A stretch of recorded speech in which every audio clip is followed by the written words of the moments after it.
Hello, Sisu Circle, and welcome back to another episode of Who's the Baby, a podcast where me and my emotional support mug dive into everything inner child. On today's episode, I am diving into head versus heart, the power of intuition and the trap of intellectualizing emotions. Why do I feel like this topic is so important in general? I feel as adults, this is a very big disconnect between our processing versus our children, as well as our emotions, just diving into our own emotional trauma from our childhood. If you'd like to come along for the ride, stay tuned. So today I want to clarify the concepts of intuition and intellectualizing emotions. I want to explain how each of these approaches affect our emotional processing and decision making, the benefits and the potential drawbacks to each of those, and talk about how we can find balance and become a little bit more healthier in our emotional processing, not only from within our own traumas and our own emotional wounds, but also how to be there for our children and why this is so important. I have talked quite a bit actually in season 2 about intuition, kind of what that means and where it comes from. Mostly just that your intuition, people refer to this as sort of your gut feeling or as this inner knowing. It can present differently. It's not something you know, it's something that you feel, it's something that you interpret, it's something that your body signals to you first. That is a huge distinction between our knowing brain and our feeling brain. From an intellectual standpoint, that is from your brain down. Present day psychology is mostly about talking things out, processing through things, intellectualizing, using the most developed part of our brain, or using our prefrontal cortex going down. Whereas the intuition piece of this is your body, your feelings, your attunement, your frequency, the energy, the vibrations. That is going from the body up, brain down versus body up. So that's the biggest difference in what we're going to talk about today. When we are talking about your intuition, it's usually more instinctive. It's normally a quick sort of reflex, if you will, and it stems from your subconscious. And what we mean by that is that you're not using your brain essentially to process through a bunch of information. It's just, I have this feeling, this is hitting me in a way that I feel like I need to make a decision on pretty quickly. Our body is using its sensory input to then lead you to make a decision, which usually happens pretty quickly. Intellectualizing is saying, I'm going to dissect it. I'm going to get more information. I'm going to use more of the scientific method to gather information, gather evidence, to then come to a conclusion or then make a decision. That's kind of how I describe the two differences. When I say sensory input, I will provide you an example. Have you ever had a feeling where you know someone is in the room, although you're not looking at them, you have felt a presence. You can't really explain it. There's no rationale for it. You have a feeling. You can feel their energy. You can feel their chemistry. You can feel their vibrational output. And what I mean by feel is the hairs on your body stand up. Maybe there's a subtle noise that you hear in the background that your body is picking up on. It could even be a scent of their perfume or cologne that you're smelling. So all of those sensory inputs are being fed into your body, which then the brain will interpret. But when the message is being sent up, your brain has a much quicker, more of a reflex type decision to either look over, to ring the alarm bells and take action from there, versus your logical brain would take a much longer time to decipher said information to come to that conclusion or to make that decision. Especially when it comes to your emotions. Like I said, there are two different brains. Through early childhood development, professionals in the industry have referred to this as your lizard brain. Your brainstem and all of the regulating systems that keep you alive, keep you well, keep you healthy, that's referred to as your lizard brain. All that is referring to is, as we've evolved, those processes have become more and more automatic. It's not something that you have to constantly think about. I don't have to think about taking a breath. I don't have to think about blinking my eyes or swallowing. These are all just processes within our brains that we have adapted to not have to constantly think about. Similar to some of the sensory input on our bodies. We don't have to think constantly about the way that this sweater feels on my arm. I don't have to think about the ground as my legs and my body are sitting on it. I don't have to think always about the temperature of the air that's hitting my body. That would be a lot of information. That would be a lot of overwhelm for your brain. These auto systems are running on this lower level. Think about it as a computer. These are just the processes that are running in the background. That is where our intuition lives. As we are developing our early childhood processes, you are learning mostly from your lizard brain. You are learning from your body input or your sensory input first, and then you are building that logic that doesn't really develop until late adolescence, 17, 18 years old. When you look at a baby, they are first learning to manage their senses, sticking things in their mouth, first starting to use their voice, or first starting to even gain focus within their eyeballs. Those are all sensory processes. As we are learning the most about life in our early years of development, we have this process that we learn, but as we become adults, we detach and we lose that connection between our body and our logical brain. And that's where I'm getting at with this episode, is marrying those two back together and making sure that we are not just neglecting our emotional processing and the way it feels in our body, so that our emotions don't get stuck or get trapped inside of our body, so that we can actually move through and process those emotions in a healthy way, and so that we have the tools to teach our children how to move through those things, so that they don't end up like me in my late 30s, just coming to terms with and learning this process for myself, so that I can help my kiddo process through them as she's a young person, so that she knows how to do it and makes these habits, so that as she becomes an adult, she's well versed and familiar with a healthy way to process these emotions.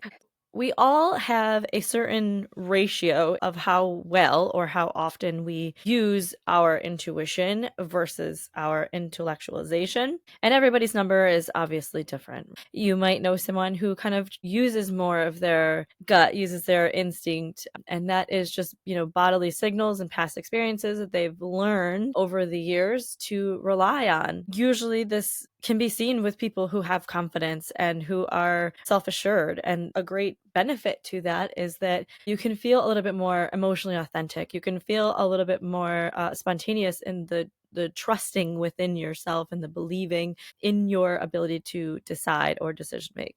Versus intellectually, some people are better at intellectualizing. And this can stem from a desire to sort of control or to have that predictability. This can come from trauma, to be honest with you. If you were put in a situation where you did not have a sense of control, or if your upbringing was a little bit chaotic, I don't necessarily mean an actual chaos. I mean your ability to process what was happening within your body. Intellectualizing your emotions is an avoidant tactic. It is a way to detach from your vulnerability or discomfort from associating with intense feelings. The benefit and drawbacks to being an intuition type person: you are very quick to make decisions, especially in a stressful or an uncertain situation. You can deepen your personal understanding and trusting your own internal signals, which, as we're talking about authenticity, that is, one of the highest forms of love for yourself, is that you are able to trust that inner knowing and to know who you are and trust that signal that's coming from your body.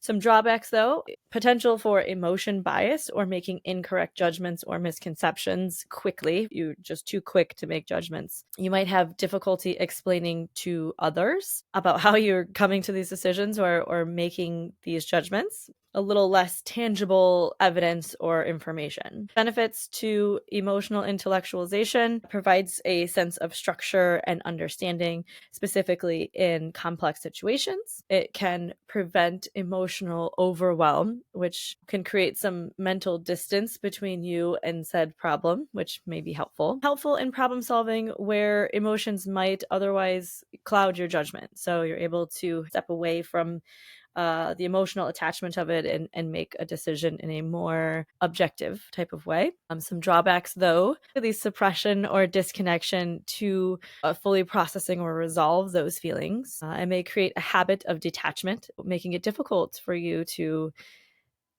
experience emotional intimacy in your relationships. When we talk about attachment styles, mostly for the avoidance attachment styles, you have a really great ability to detach your emotions from whatever the situation is, which can be a great skill. When does it not become a great skill, though, is when this is your default setting. I've talked a lot about default settings. Your brain will try its best to hop on these patterns, keep running that same program. Unless you are disrupting said program, that is going to be your default, that is going to be your go-to forevermore. It may work in certain situations, it may not work in all situations. For example, at work, if there's a problem, you need to remove your emotions from said problem to get the decision made. Absolutely. That is a way where this might benefit you. In your relationships that involve your emotional intimacy, if you're detaching your emotions, that might hinder your relationships. When we are set in that default and we are not disrupting those patterns, it can be difficult then to even have the awareness to interject and reroute your default. How do we find balance in these two schools of thought?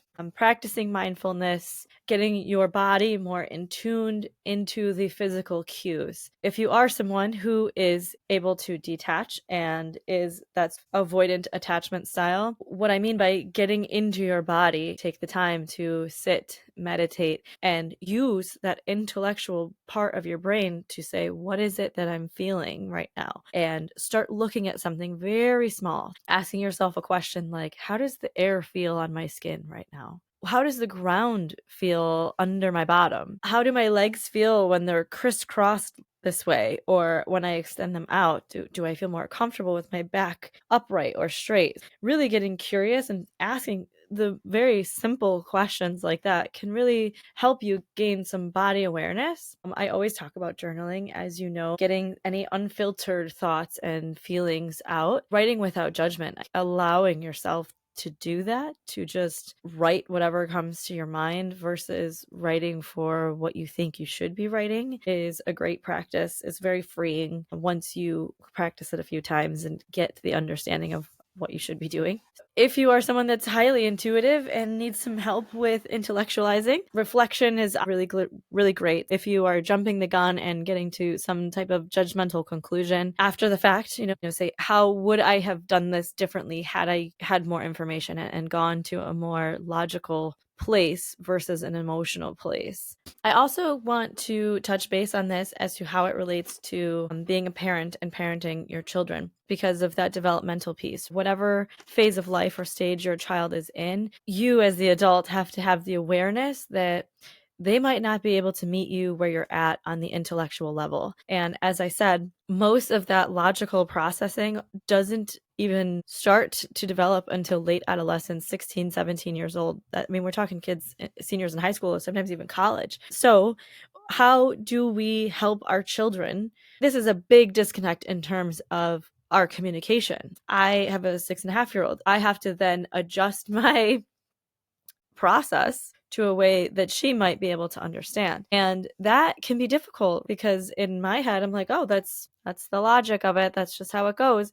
But in her 6-year-old brain, she has no concept of how to process or how to do that. A lot of the times it's mostly helpful for me to sit back, reflect a little bit, drop down more into my body versus just intellectualizing away whatever feeling she's having or saying, oh, it's not that big of a deal. You have to get over it. This emotion's too big. Figuring it out and processing through is really going to benefit both of you for the long run to avoid meltdowns, to avoid miscommunications. My daughter is saying, you don't understand, or you're not listening. And it's because I'm not sitting in the feel with her. I'm more rationalizing it versus being there with her and meeting her with whatever emotion is coming up and with whatever emotion is happening for her. Sometimes I will have to go back to being 6 years old. Being sad when I was 6 was a lot different than me being sad at 38. I can process through how sad is supposed to feel, how it's felt in the past, and how I've dealt with it. And for most of my life, it really wasn't the healthiest way. In order for me to be the change maker and to allow her to process through her sadness, we got to sit in the sad. And for my co-regulation piece, I have to sit there in the sad with her and not necessarily feel the sadness that she's feeling, but I have to regulate my nervous system in a way that is telling her that it's safe for her to be sad in my presence and for her to be in that space and me to sit and hold that space for whatever is coming up for her. For example, if it's sadness, it's just having that awareness within my body to say, I know you're sad. And all I want to do as your mom right now is to fix it. But I'm not here to fix it. That's your job. I'm just going to sit here and be with you and hold you and allow you to be sad. And whatever that means, crying, thrashing, curling up into a ball, sitting with me in my arms, those are all ways that we can help our child regulate so that they are able to process that sadness. I know that I am a highly sensitive human. I feel things very deeply. I feel things very big. And for a lot of my life, I've been told, or I guess put myself in relationships where my emotions are too big for people. And I don't want to raise my daughter to think or feel less of herself because she's a highly sensitive person for having too big emotions. Like, that's just not an acceptable response, is that you're too much or you're too big or your feelings are too anything. That's not what I want to teach her. And I want to teach her that there are people out there who do care and are willing and able to handle those emotions and want to make sure that how big your emotions are, that's one of the most beautiful things that you can express and emote. That's part of what makes us humans, is emoting. Saying anything negative or less than about your emotions, I want to show her that no matter what it is, even if we have deemed it in our society to be a negative emotion, I want her to feel that. I want her to process through that. I want her to know how to process through that so that when I'm not here, she will be able to do that herself and or find her people or partner or whatever life is going to throw her way, that will allow her to process those big feelings, because those big emotions are what help us connect as humans, what do help us provide emotional intimacy, connection, strength of relationships. And that's really what all of this comes down to at the end of the day, is I want connection so deeply. And I hope that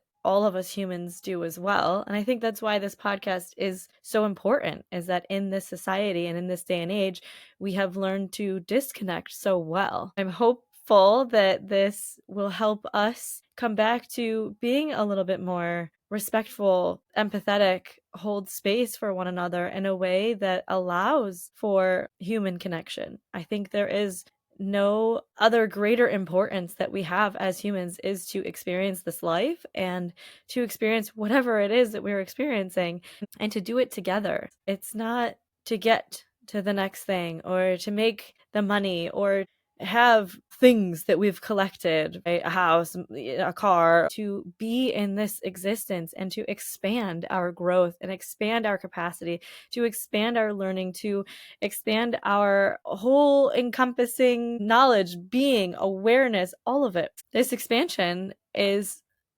what is going to prepare us for whatever is next in our existence. And whether or not you agree with afterlife, death, the next being, for me, that's what life is. I've talked about in the past how trauma gets stuck in your body. And what we mean by that is whatever emotion was too big for you to handle or process within that moment, particularly from our childhood. That's because our brain has not been developed to process through whatever situation was happening. And it can be something pretty small now as an adult, thinking back and looking on things. You can say, yeah, that really shouldn't have been that big of a deal. But maybe 3-year-old you doesn't have the know-how, doesn't have the tools to work through those things. So the more that we detach from these things, the further and further we get away from being able to say, yeah, 3-year-old me felt, right? Not thought, not that's what happened and I see why that happened. It's felt. The more we can move through those feelings in your body, you start to feel anxious, you start to have these feelings within your body and you cannot explain them. Usually what that means is that is energy, or that is emotion, that is trauma that is stored within your body. And when it starts to bubble up is when we need to move through our emotions somatically. We need to process through, but you can't just say, this is what it is. I understand. I have the thought. I know why this happened. You have to actually feel the feeling of 3-4-year-old self and say, I feel this emotional response. Because your emotions, as I say pretty much on every episode, your emotions don't care what you think or how you know. Your emotions don't care. Your emotions need to be felt. They need to be processed through. You can do this a number of different ways. Our bodies will give us the information. They will tell us how it wants to be processed. For some of us, it is wiggling or somatics. It wants movement. We need to move through it. Think about shaking, you can tapping, think about, dancing is a wonderful remedy for depression. Sometimes it is a release. You need to cry, release that emotion up and out of your body. For some people, it is screaming into a pillow. Sometimes it can be writing. You can write whatever feeling, but most of the time there is something you need to do, not something you need to think, not something you need to explain, rationalize, justify. It's doing, the feeling of it. The more that we are able to get in tuned and get more trusting within our knowing. I'm not saying you have to make an intuitive decision all the time. I'm not saying that that is where most of our decisions should come from. Not at all. I am saying typically with emotional attachments, there is an intuitive knowing. As it relates to balance, there is always going to be certain scenarios where an intuitive decision is not the right decision. You need more information. You need to think about, plan out, use the scientific method, gain evidence. There are decisions that you will need to intellectualize decision making. What I am trying to get at here is your emotional being stems from more of the intuitive parts of you. And that is because developmentally, that is where you start. Being able to feel and know what that feels like versus knowing, right? The more authentic you will feel in that decision. When we talk about attunement, when we talk about alignment, when we talk about getting more into ourselves and our inner knowing, it does take us back to more of an intuitive, embodied feeling than it does a rational, logical decision. Yes, there is a time and a place for both. Absolutely, 100%. There has to be balance in all of it. Intellectualizing. In this day and age, it's very easy for us to do so, specifically those of us that are parents. But we need to be able to meet the other side halfway and have those intuitive feelings in order for us to create connection within our children, because they are just not there yet. They cannot meet us halfway. And so our expectations need to change or adjust in order for us to align and teach them, right, an appropriate way to process through their emotions. For that, we have to be better about providing that example and about doing those things that we are asking for them to do in a healthy way. Once you get to that point of feeling more intuitive and feeling in your body that embodiment, there is a process of allowing your emotions to process. And I think, maybe on future episodes, we can talk about that a little bit further. But right now, I'm just trying to get to the recognition or the awareness of, this is a disconnect between my child and myself, or this is a disconnect between my relationships, or this is a disconnect that I don't feel connected to the people in my life that I would like to feel a deeper connection to. Hopefully this will help. I guess that's all I have for you today. So for me and my emotional support mug, thank you so much for listening. I will see you on the other side. Cheers.